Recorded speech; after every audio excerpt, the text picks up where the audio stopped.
Let me start by offending you a little. If you're uncomfortable, that's a good sign. Comfort rarely teaches anyone anything useful. I didn't get rich because I was smarter than everyone else. I didn't get rich because I predicted the future. And I certainly didn't get rich by chasing excitement. I got rich because I learned slowly, painfully, and stubbornly how to avoid being stupid. And I can tell you this with complete confidence. Most people don't fail financially because life is unfair. They fail because they repeat obvious mistakes for decades and defend them emotionally. If you're over 50 and still telling yourself, I'll figure it out later, I want you to hear me clearly. Later is not a strategy. Later is a fantasy. So if you're looking for motivation, you can turn this off now. But if you want the kind of thinking that keeps you solvent, calm, and independent late in life, stay with me. I've lived a long time, long enough to see the same stories play out again and again. I've watched doctors earning small fortunes panic in retirement. I've watched brilliant engineers speculate themselves into ruin. I've watched people with impressive RA summes die worried, not poor, just terrified. And what struck me wasn't how dramatic their failures were. It was how predictable they were. The mistakes were boring, repetitive, almost dull.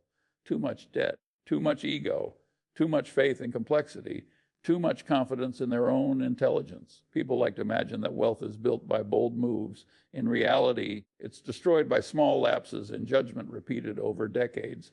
And the worst part is this: most people feel reasonable while they're doing it. They don't feel reckless. They don't feel foolish. They feel justified. That's why this conversation matters, especially if you're older, because at some point the margin for error disappears. When you're young, time forgives mistakes. When you're older, mistakes compound faster than money ever did. I want to reframe how you think about wealth. Most people ask the wrong question. They ask, how do I succeed?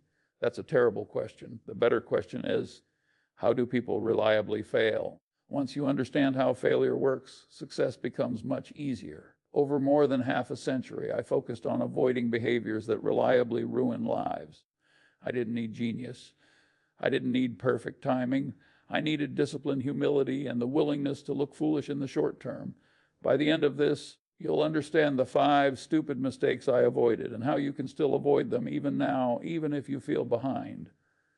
This isn't about catching up. It's about not screwing up what you still have. Mystic, a fine one, I stopi dtiraim gido loca smart. Let's start with one of the most expensive habits humans have, the desire to look intelligent. People underestimate how much damage this causes.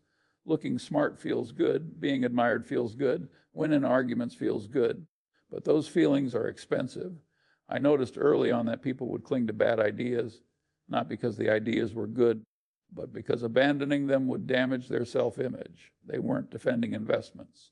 They were defending their identity. I saw people say things like, I still believe in the fundamentals, when what they really meant was, I can't stand the idea that I was wrong. So I made a quiet decision early in life. I would never let my ego make financial decisions for me. That meant saying, I don't know, more often than I was comfortable with. That meant walking away from opportunities everyone else was excited about. That meant changing my mind publicly when new facts appeared. You'd be surprised how few people can do that. Most people would rather lose money than lose face. Here's something that will sound harsh, but is absolutely true. If you feel embarrassed admitting confusion, you're already in danger. Confusion is not the enemy, ego is. Practical rule I lived by. If I couldn't explain an investment simply to someone intelligent but uninformed, I didn't touch it. Complexity often exists to hide ignorance or misaligned incentives. And let me tell you something else. The older you get, the more expensive ego becomes. At 30, pride costs you time. At 60, it costs you security. Meste too. Aevaida diptilake adesies. People love to argue about debt. They intellectualize it. They justify it. They say things like, debt is a tool. Smart people use leverage. It's different this time. I've heard it all. Here's the truth. Debt magnifies stupidity. If you're disciplined, debt gives you a small advantage. If you're foolish, and most humans are under stress, it destroys you. I've seen people with high incomes lose everything because they were leveraged at the wrong moment. A recession, a health problem, a business downturn. None of them planned for disaster. They planned for optimism. I never wanted to live in a position where a bad year could wipe me out. Debt removes freedom. It narrows your options. It forces decisions under pressure, and pressure reveals character, and mistakes practical rule. If losing your income for 6 months would terrify you, you have too much debt. Financial independence is not about maximizing returns. It's about minimizing vulnerability. Mistiek went 3. I stupidity This is where people really get themselves into trouble later in life. I watched it happen again and again.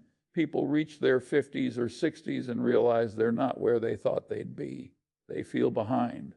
They feel cheated. They feel urgency, and urgency is dangerous. So they start chasing excitement, hot stocks, speculative deals, anything that promises speed. This isn't investing. It's fear wearing the costume of optimism. Here's something people don't like to hear. Late-stage risk-taking ruins more lives than early failure ever did. When you're young, mistakes are lessons. When you're old, mistakes are permanent. I learned that the real goal changes with age. Early in life, growth matters. Later, survival matters more. If you don't understand that transition, you pay dearly. Practical rule: never take a risk that requires luck to save you. If a decision fails and there's no recovery path,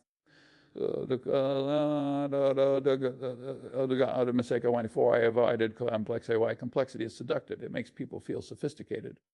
But complexity is where bad incentives hide. I watched people invest in things they didn't understand because someone impressive recommended them. Credentials replace clarity. That's backwards. If you don't understand how something makes money, how it fails, and who benefits, you're guessing. And guessing with money is gambling. I preferred boring businesses, clear cash flows, understandable risks. Not because I lacked imagination, but because clarity survives stress. Complex systems fail in unexpected ways. Simple systems fail predictably and can be managed. Practical rule: explanations or reassurance, walk away. This of mind is a return to domestic when 5. I learn into stupidity where ance. Most people admire brilliance. I admired avoidance. I didn't ask how to be extraordinary. I asked how people reliably ruined themselves. They married poorly. They partnered with untrustworthy people. They ignored incentives. They refused to learn from others' mistakes. I avoided those things relentlessly. I didn't need genius. I needed discipline. Practical rule: make a list of behaviors that reliably destroy lives and never negotiate with them. Let's destroy a few lies. Lie A100, high risk equals high reward. Wrong. Intelligent risk management creates reward. Reckless risk creates regret. Wait, 2A complexity means sophistication. No. Complexity often means confusion. Leeway 3E. It's too late. It's too late to gamble. It's never too late to be rational. Here's the framework I lived by. Avoid. Simplify. Protect. Repeat. Avoid stupidity. Simplify relentlessly. Protect against ruin. Repeat patiently. That's it. No excitement, no drama, no applause, just results. Let me leave you with this. Most people don't need better advice. They need fewer bad habits. Wealth is built quietly, destroyed loudly, and preserved by humility. If you want more hard-earned lessons without the nonsense, subscribe and stay disciplined. I already made the mistake, so you don't have to.